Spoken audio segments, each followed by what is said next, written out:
Hi guys, जय हनुमान। स्वागत आप सभी का आपके अपने चैनल अमित आहूजा, जहां कोशिश पल पल के अपडेट के साथ आपको बेस्ट इंफॉर्मेशन और बेस्ट गाइडेंस देने की हमारी बनी हुई है। गाइस, जेईई मेन के लिए अभी तक 3,90,000 बच्चे फॉर्म भर चुके हैं और ये फॉर्म भरने का सिलसिला लगातार जारी है। अप्लाई करने की डेडलाइन 12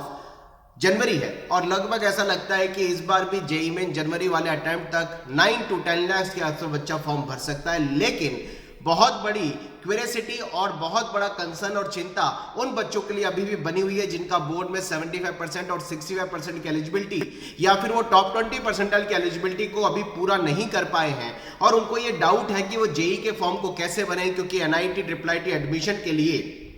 और साथ साथ एडवांस के थ्रू आईआईटी एडमिशन के लिए 75% की एलिजिबिलिटी और 65% की एलिजिबिलिटी को इंफॉर्मेशन बुलेटिन में मेंशन किया गया है।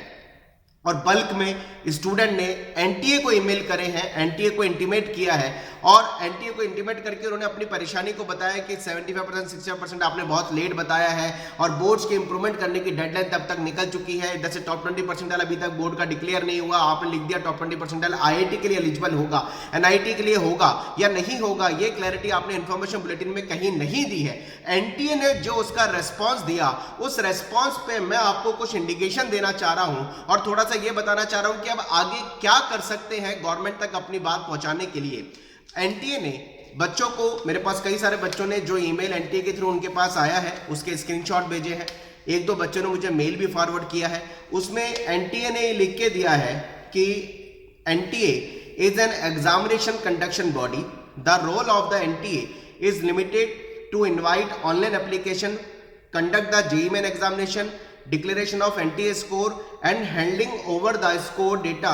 all India rank AIR merit list of the JOSA and CACP। यानी एनटीए ने लिख के दिया है कि हम केवल एक कंडक्शन बॉडी है जो एग्जाम के फॉर्म को इनवाइट करने, एग्जाम को कंडक्ट करने, रिजल्ट डिक्लेयर करने, AIR बनाने के लिए हम काम करते हैं।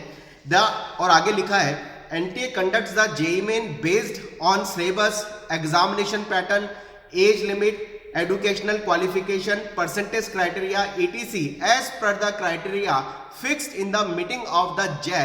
JEE Apex Board, who is the final authority for setting the policies, rules and guidelines और regulations। इन्होंने ये बोला है कि JEE Apex Board जो रूल्स, रेगुलेशन और गाइडलाइन डिक्लेयर करेगा उसी के बेस पर एनटीए केवल एक एग्जामिनेशन कंडक्शन बॉडी है। यानी जो रूल्स बन के आ रहे हैं 75 हो 65% हो, ये एनटीए ने बोला है कि जेईई अपेक्स बोर्ड जैब की मीटिंग में डिसाइड होता है और जैब ही इसमें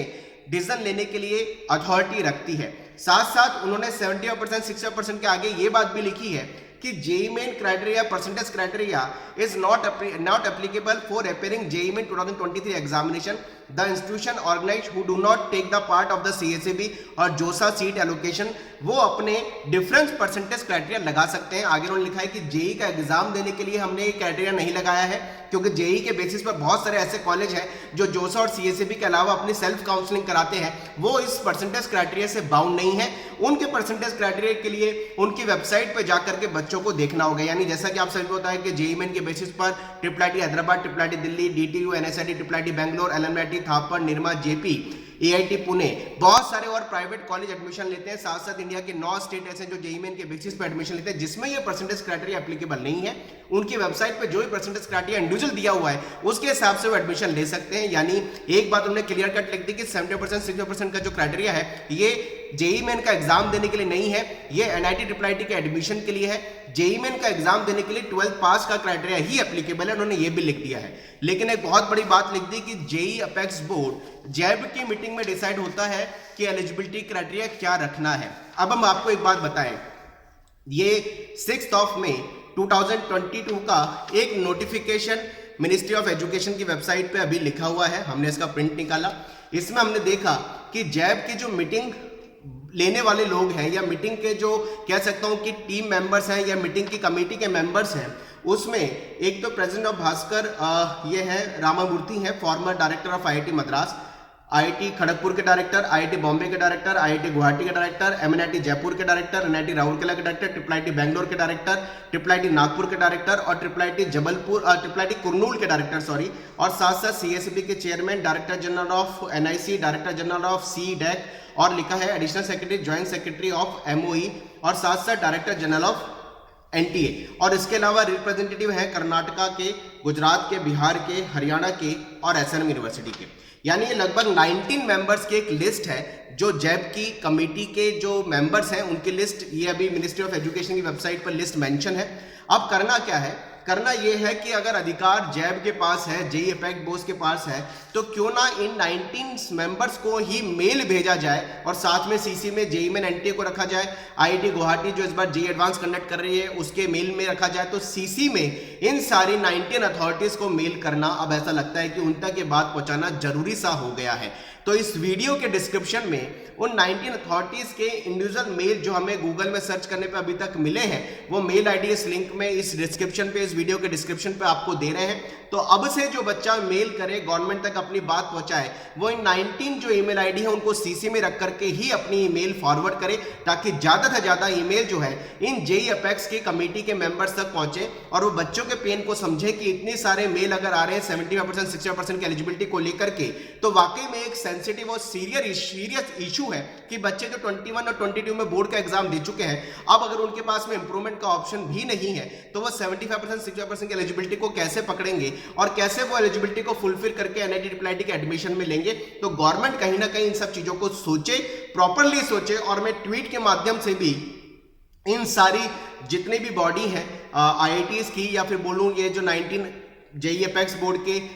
कमेटी के मेंबर्स हैं, इन तक बात पहुंचाने की कोशिश करूंगा। कोशिश करिएगा उसको रीट्वीट ज्यादा ज्यादा करें, और कोशिश करते हैं कि सारा ईमेल आईडी ये डिस्क्रिप्शन में वीडियो में आपको दे देता हूं, ताकि आप लोग भी जिनको ईमेल अप करना है वो एनटीए को सीसी में रखते हुए, और सारी के सारी जितनी भी गवर्नमेंट जेई एपेक्स की अथॉरिटी बॉडी है या अथॉरिटी टीम मेंबर्स है या जो कमेटी के मेंबर्स हैं, उन तक ये बात ज्यादा ज्यादा पहुंचे कि 70% 60% की एलिजिबिलिटी को लेकर के बच्चों में जो परेशानी है वो जायज सी बात है, उसका कहीं ना कहीं गवर्नमेंट सोच करके सॉल्यूशन निकाले। तो लगता है कि शायद ये आवाज ऊपर तक जाएगी या ज्यादा से ज्यादा लोगों तक ये प्रॉब्लम बच्चों की पता चलेगी जो जेई एपेक्स बोर्ड की कमेटी के मेंबर्स हैं, और उन तक ये बात ज्यादा मिल जाएगा, तो वो कहीं सोचना और समझना चालू करेंगे और आगे उसके हिसाब से डिसीजन ले पाएंगे। क्योंकि एनटीए ने तो लिख दिया है कि हम केवल एग्जाम कंडक्ट करने वाली बॉडी हैं, जो भी डिसीजन लिया जाता है वो जेई एपेक्स बोर्ड जैब की मीटिंग में लिया जाता है, और जैब की मीटिंग के जो मेंबर्स हैं वो सोच करके डिसीजन लेते हैं। तो ये उन्होंने लिखा है कि जो ऑनरेडी चेयरपर्सन है वो प्रोफेसर भास्कर अम्मूर्ति हैं, जो फॉर्मर डायरेक्टर है IIT, farmer director IIT Madras के। बाकी सब आईआईटी जो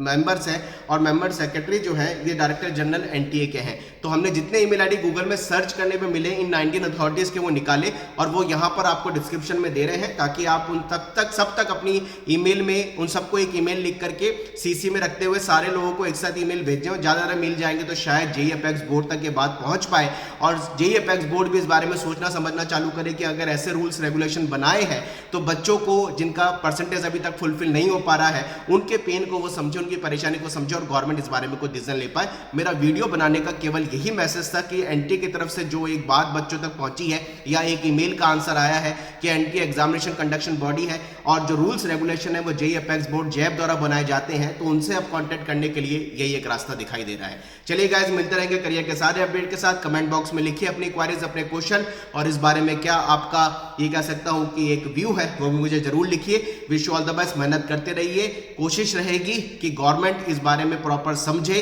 और बच्चों की परेशानी को समझते हुए अच्छा डिसीजन ले, क्योंकि काउंसलिंग, फिर एक बात कह रहा हूं, काउंसलिंग आपकी 19 जून से है, सॉरी 18 जून को रिजल्ट आ जाएगा, 19 जून से आपकी काउंसलिंग है, 6 महीने बाद काउंसलिंग है। इसलिए अभी 75-60% की एलिजिबिलिटी को लेकर के यहां लोड मत लाइएगा, आराम से अपनी पढ़ाई करते रहिए, क्योंकि काउंसलिंग के थ्रू एडमिशन 6 महीने बाद होने हैं। अभी किसी एडमिशन का क्राइटेरिया गवर्नमेंट ने जो डिसाइड किया है वो 6 महीने बाद एप्लीकेबल होगा, और 6 महीने में कोई ना कोई सॉल्यूशन निकलने के चांसेस बन सकते हैं। इसलिए पढ़ाई पे फोकस करते रहिए, मस्ती से अपनी पढ़ाई करिए। जेईई मेन के बेसिस में बहुत सारे कॉलेज आपको एडमिशन देंगे जिसमें एलिजिबिलिटी क्राइटेरिया नहीं लगता है। पहले तो देखते हैं कि आईआईटी एनआईटी में एलिजिबिलिटी क्राइटेरिया 6 महीने के बाद गवर्नमेंट किस तरह का डिसीजन अभी लेकर के सोचती है, प्लानिंग करती है। Wish you all the best. जय Hanuman, bye bye, thank you very much.